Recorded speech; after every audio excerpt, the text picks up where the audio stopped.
नमस्कार, मैं मंजू रुधियाल और आप सभी का स्वागत है खबर में। चीन की हलचल को देखते हुए भारत ने दो टूक में चीन को जवाब दिया है। तीनों सेनाओं के प्रमुख जनरल बिपिन रावत ने चीन को मुंहतोड़ जवाब दिया है, या ये बोल सकते हैं कि चीन को सबक सिखाने के लिए भारतीय सेना तैयार है। इसका संकेत जनरल बिपिन रावत ने दिया है। क्या है पूरी रिपोर्ट, देखिए इस खबर में। भारत और चीन सामान्य तरीके से पूर्वी लद्दाख में पूर्व वाली यथास्थिति बहाल करने में सक्षम है, क्योंकि क्षेत्र में शांति और स्थिरता रहे, यह दोनों देशों के हित में है। यह बात तीनों सेनाओं के प्रमुख CDS जनरल बिपिन रावत ने कही है। थिंक टैंक के कार्यक्रम में जनरल बिपिन रावत ने कहा, भारत कोई भी अप्रत्याशित कदम उठाने के लिए तैयार है, जैसे कि पूर्वी लद्दाख इलाके में उसने उठाया था। हमने सभी को हमेशा तैयार रहने के लिए कहा है, चीजें को हल्के में ना ले। हम कोई भी अप्रत्याशित कदम उठाने और जवाब देने के लिए तैयार है।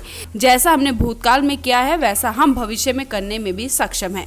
जनरल रावत ने यह बात एक सवाल के जवाब में कही। जाहिर है, भूतकाल में उठाए कदम से उनका आशय पैंगोंग लेक इलाके में ऊंचाई वाले इलाकों में मई 2020 में रातों रात सेना की तैनाती थी। इसके बाद घुसपैठ करने वाली चीनी सेना भारतीय सैनिकों के निशाने पर आ गई थी और उसी के बाद चीन के तेवर ढीले पड़ गए थे और वहां से चीनी सैनिकों को वापस अपनी सीमा में लौटना पड़ा था।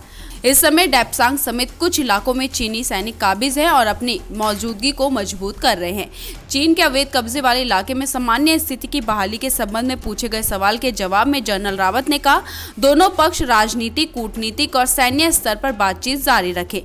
समस्या का शांतिपूर्ण निदान निकल आएगा। इसमें थोड़ा समय लग सकता है, लेकिन सामान्य तरीके से यथास्थिति बहाल करने का यही एकमात्र तरीका है। तीनों सेनाओं के प्रमुख CDS जनरल रावत ने कहा कि अगर पहले वाली यथास्थिति पैदा नहीं होती तो जाहिर है कि अप्रत्याशित घटनाओं पर खतरा नहीं होता। इसलिए दोनों देशों को समझ लेना चाहिए कि पूर्व वाली स्थिति कायम होना क्षेत्र में शांति और स्थिरता के लिए जरूरी है। एक सामान्य सवाल के जवाब में जनरल रावत ने कहा कि चीन अगर पीछे हटने के अपने वचन से मुकरता है तो भारत भी अपने इलाके को वापस पाने के लिए सेना और संसाधन बढ़ाएगा। खबर के लिए ब्यूरो रिपोर्ट।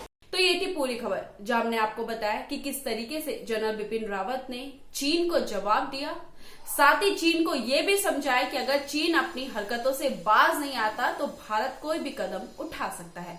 ऐसी खबरों को देखने के लिए हमारे चैनल को सब्सक्राइब कीजिए, साथ ही अपनी राय हमारे कमेंट बॉक्स में लिखना ना भूलिएगा। धन्यवाद।